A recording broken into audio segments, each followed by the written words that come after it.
Business for Part 2 of the Council. Your Majesty, to make your declaration.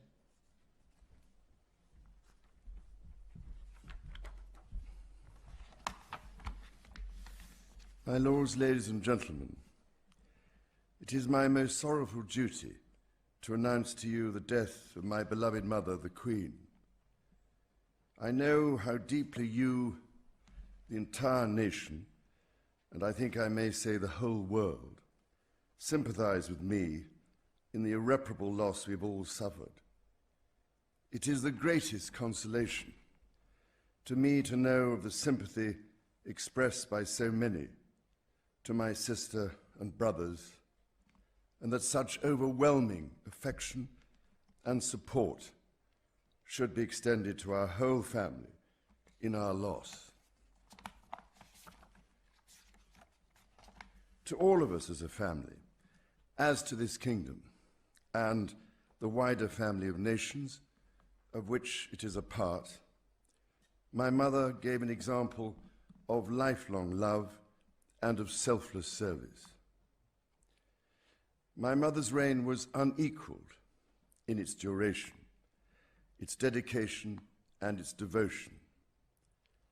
Even as we grieve, we give thanks for this most faithful life. I am deeply aware of this great inheritance and of the duties and heavy responsibilities of sovereignty which have now passed to me.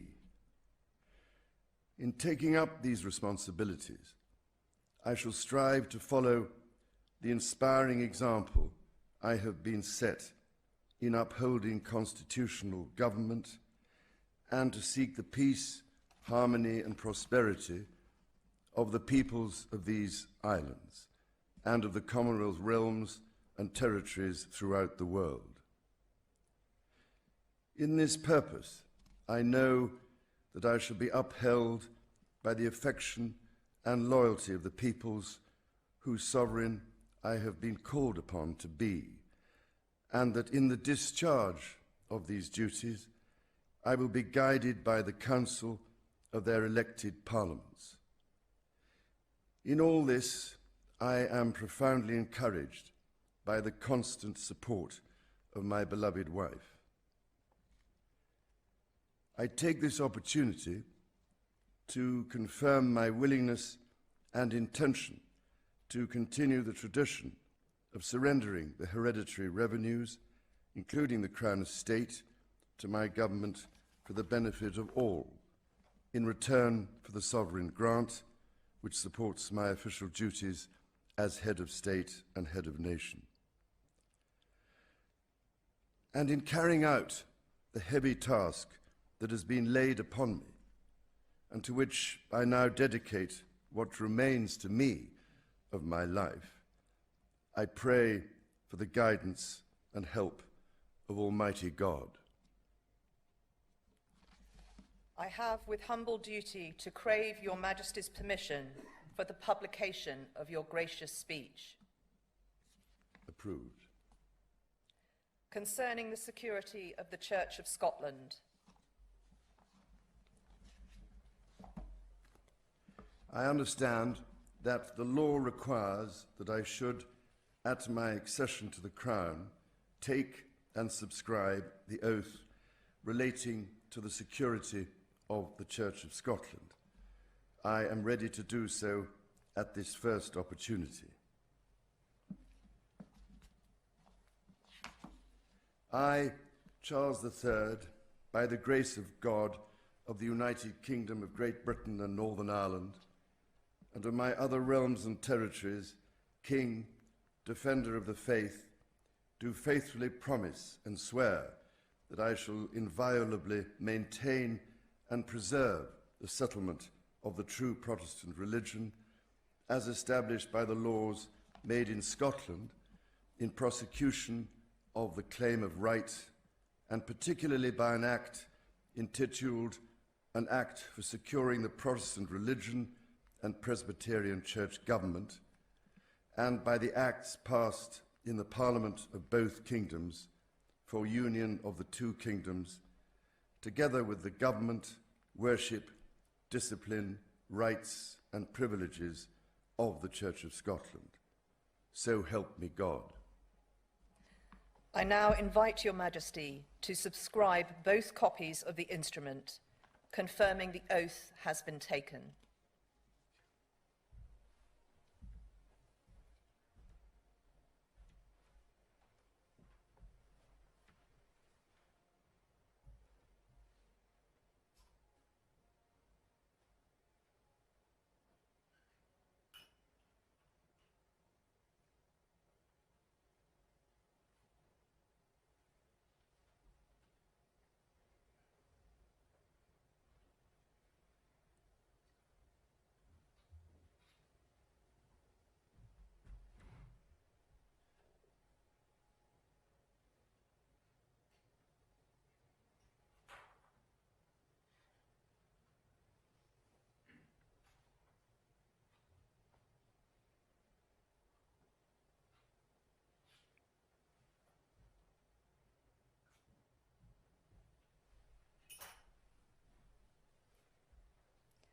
I now invite the witnesses to His Majesty's oath to sign both copies of the instrument.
Draft of an order in Council authorising Your Majesty's declaration to be made public. Approved. Draft of an order in Council for recording the oath relating to the security of the Church of Scotland, to be transmitted to the Court of Session, to be recorded in the books of Sederant, and afterwards lodged in the State Papers of Scotland and in the Council Register. Approved. Draft order in Council determining the form of proclamation for proclaiming Your Majesty in the realms and in the British Overseas Territories. Approved. Draft of an order in Council authorising the Lord Chancellor to make use of the Great Seal for sealing all things whatsoever that pass the Great Seal, until another Great Seal be prepared and authorised. Approved. Draft of an order in Council authorising the Lord Privy Seal, if need be, to make use of the existing Privy Seal until another Privy Seal is prepared and authorised. Approved. Drafts of 3 orders in Council authorising Your Majesty's Principal Secretaries of State, the Lord Chancellor of the Exchequer and the Chancellor of the Duchy of Lancaster, to use the existing seals until other seals be prepared and authorised. Approved. Draft of an order in Council authorising Your Majesty's Secretary of State for Northern Ireland to make use of the existing Great Seal of Northern Ireland until another seal be prepared and authorised. Approved.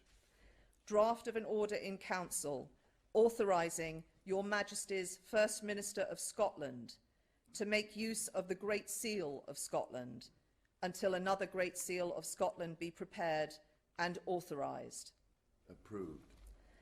Draft of an order in Council authorising Your Majesty's First Minister of Wales to make use of the existing Welsh Seal until another Welsh Seal be prepared and authorised. Approved.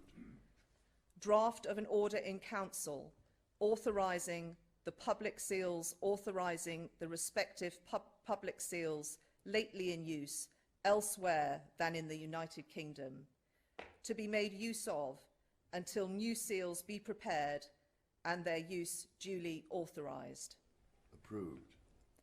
Draft of an order in Council confirming Your Majesty's wishes in relation to the Sovereign Grant Act 2011 to continue the tradition of surrendering the hereditary revenues, including the Crown Estate, to your government for the benefit of all, in return for the sovereign grant, which supports your official duties as head of state and head of nation. Approved. Drafts of 2 proclamations. 1. Appointing the day of Her late Majesty's state funeral as a bank holiday in England, Wales and Northern Ireland. 2. Appointing the day of Her late Majesty's state funeral as a bank holiday in Scotland. And of 2 orders in Council directing the Lord Chancellor to affix the Great Seal to the proclamations. Approved. I now invite Your Majesty to sign both proclamations.